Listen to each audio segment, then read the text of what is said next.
राज्यसभा की 15 सीटों के लिए उत्तर प्रदेश कोटे की 10, कर्नाटक की 4 और हिमाचल प्रदेश की 1 सीट के लिए आज चुनाव हुआ।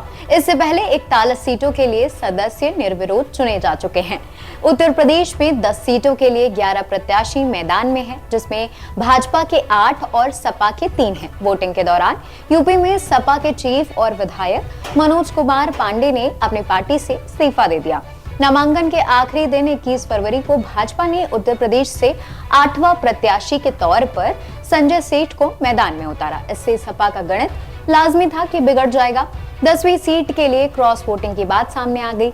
मतलब कि दोपहर के बाद खबर आई कि यूपी में सपा के 7 विधायकों ने एनडीए में वोट दिए हैं। हिमाचल प्रदेश में 10 कांग्रेस एमएलए ने भाजपा के पक्ष में अपना पाला बदलने की बात कही या कहें वोट डाले। क्रॉस वोटिंग शब्द खूब सुनाई दे रहा है। राज्यसभा चुनाव के दौरान यूपी में समाजवादी पार्टी और कर्नाटक में कांग्रेस के कई विधायक पार्टी लाइन से हटकर वोटिंग कर रहे हैं। क्रॉस वोटिंग उसे कहते हैं जब पार्टी विधायक अपनी पार्टी के प्रत्याशी के बजाय किसी अन्य उम्मीदवार को अपना वोट दे देते हैं। मतलब कि यही क्रॉस वोटिंग हुई।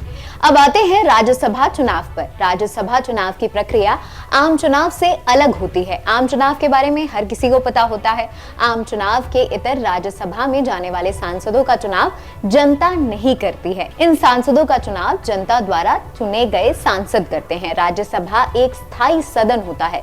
जिस तरह लोकसभा भंग हो सकती है, लेकिन राज्यसभा भंग नहीं हो सकती है। लोकसभा के मुकाबले राज्यसभा की सीटें कम होती हैं। संविधान के अनुच्छेद 80 के अनुसार राज्यसभा में सांसदों की कुल संख्या 250 हो सकती है। इन 250 में 248 सदस्य राज्य या केंद्र शासित प्रदेश से चुने जाते हैं। बाकी जो 12 सदस्य होते हैं वो देश के प्रतिष्ठित व्यक्ति हो सकते हैं, जिन्हें राष्ट्रपति नामित करते हैं। हालांकि फिलहाल सदन में ये आंकड़ा 245 सांसदों का है। राज्यसभा सदन का कार्यकाल 6 साल का होता है। अब बात करते हैं कि राज्यसभा के जो सांसद होते हैं उनके चुनाव का फॉर्मूला क्या होता है। ये थोड़ा सा अलग होता है। इसमें एक सांसद को कितने वोट मिलेंगे ये पहले से ही तय होता है, या कितने वोटों की जरूरत है ये पहले से ही तय होता है। दरअसल इसमें विधानसभा के कुल विधायकों की संख्या को 100 से गुणा किया जाता है और इसे राज्य की कुल राज्यसभा सीटों में 1 जोड़कर भाग दिया जाता है। जो संख्या आती है उनमें 1 जोड़ने के बाद वो एक राज्य में राज्यसभा सीट जीतने के लिए वोटों की संख्या होती है। ये फॉर्मूला ऐसे देख सकते हैं आप। राज्यसभा चुनाव में कोई गुप्त मतदान नहीं होता और इसके लिए कोई ईवीएम भी प्रयोग में नहीं आती। यहाँ हर उम्मीदवार के नाम के आगे 1 से लेकर 4 तक नंबर लिखे होते हैं। विधायकों को वरीयता यानी प्रायोरिटी के हिसाब से उन पर निशान लगाने होते हैं। इन सब के बीच जब चुनाव हो रहे थे तो सपा नेता शाहिद मंसूर का एक बयान आया। उन्होंने कहा, वोट काउंटिंग और वोटों का आप गणित ऐसे समझिए कि भाजपा गणित बिगाड़ने में एक्सपर्ट है। राज्यसभा चुनाव को लेकर अखिलेश यादव ने ये कहा कि सरकार के खिलाफ खड़े होने का बूता सब में नहीं होता, हर किसी पर प्रेशर होता है। ऐसा कोई नहीं है जो ये ना जानता हो कि भाजपा जीतने के लिए किस हद तक जा सकती है।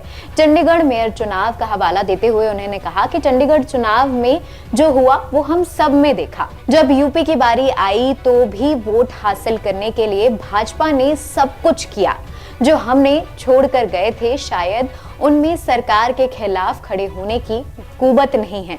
उन पर कार्रवाई की जाएगी, लेकिन और क्योंकि पार्टी के नेता चाहते हैं कि ऐसे लोग दूर ही रहें। और भी ऐसी खबरों के लिए जुड़े रहें एनबीटी ऑनलाइन के साथ।